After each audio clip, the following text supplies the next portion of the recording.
Hi ನಮಸ್ಕಾರ, welcome to enjoy family menu. Friends, ಇವತ್ತು ಹೆಸರು ಕಾಳಿನಲ್ಲಿ ಈರುಳ್ಳಿ ಬಜ್ಜಿನ ಮಾಡೋದು ತೋರಿಸ್ತಾ ಇದ್ದೀನಿ. ತುಂಬ ಸುಲಭವಾಗಿ ಮತ್ತು ಆರೋಗ್ಯಕರವಾಗಿರುವಂಥ ಬಜ್ಜಿ ಇದು. ಮಕ್ಕಳು ಸ್ಕೂಲಿಂದ ಬಂದಾಗ ಏನಾದರೂ ಸ್ನ್ಯಾಕ್ಸ್ ಥರ ಕೊಡಬೇಕು ಅಂತಂದರೆ ಈ ಥರ ಹೆಸರು ಕಾಳಲ್ಲಿ ಬಜ್ಜಿನ ಮಾಡಿಕೊಟ್ರೆ ತುಂಬ ಚೆನ್ನಾಗಿರುತ್ತೆ. ಇದು ಹೆಸರು ಕಾಳು ಕಾಂದ ಬಜ್ಜಿ ಅಂತಲೇ ಹೇಳ್ಬೋದು. ಈರುಳ್ಳಿನ ಸ್ವಲ್ಪ ಜಾಸ್ತಿ ಹಾಕ್ಕೊಂಡು ಮಾಡಿಕೊಂಡ್ರೆ ತುಂಬ ಚೆನ್ನಾಗಿರುತ್ತೆ.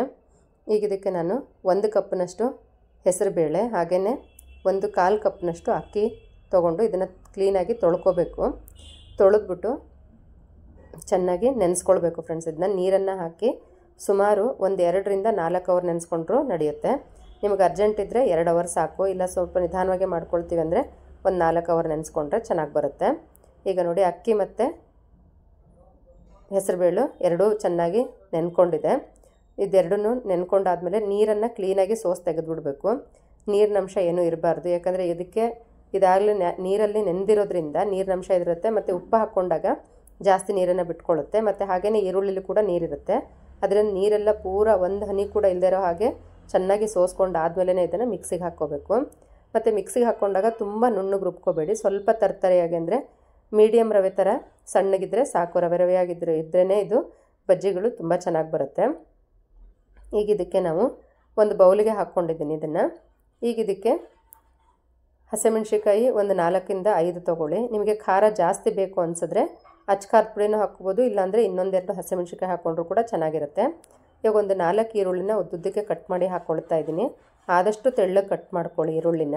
ಹಾಗೆಯೇ 1 ಬಟ್ಲಿನಷ್ಟು ಕೊತ್ತಂಬರಿ ಮತ್ತು 4-5 ಹೆಸರು ಬೆಳ್ಳುಳ್ಳಿ ಹಾಕ್ಕೊಳ್ತಾ ಇದ್ದೀನಿ. ಮತ್ತು ಹಾಗೆಯೇ ಜೀರಿಗೆ 1 ಟೀ ಸ್ಪೂನ್ನಷ್ಟು, ಇಂಗು 1 ಚಿಟಿಕೆ ಅಷ್ಟು ಹಾಕ್ಕೊಳ್ತಾ ಇದ್ದೀನಿ. 1 ಚಿಟಿಕೆ ಅಷ್ಟು ಅಥವಾ ಒಂದು ಕಾಲು ಚಮಚದಷ್ಟು ಅಡುಗೆ ಸೋಡಾ ಹಾಕ್ಕೊಳ್ತಾ ಇದ್ದೀನಿ. ಹಾಗೆಯೇ ಉಪ್ಪು 1 ಟೀ ಸ್ಪೂನ್ನಷ್ಟು, ಹಾಗೆಯೇ ಅರ್ಧ ಟೀ ಸ್ಪೂನ್ನಷ್ಟು ಅರಿಶಿನ. ಇಲ್ಲಿ ನಾನು ಬೆಳ್ಳುಳ್ಳಿ ಹಾಕ್ಕೊಳ್ತಾ ಇದ್ದೀನಿ ಫ್ರೆಂಡ್ಸ್. ಹೆಸರು ಕಾಳು ಬಜ್ಜಿಗೆ ನೀವು ಬೆಳ್ಳುಳ್ಳಿ ಹಾಕ್ಕೊಂಡು ಮಾಡಿದ್ರೆ ತುಂಬ ಚೆನ್ನಾಗಿರುತ್ತೆ.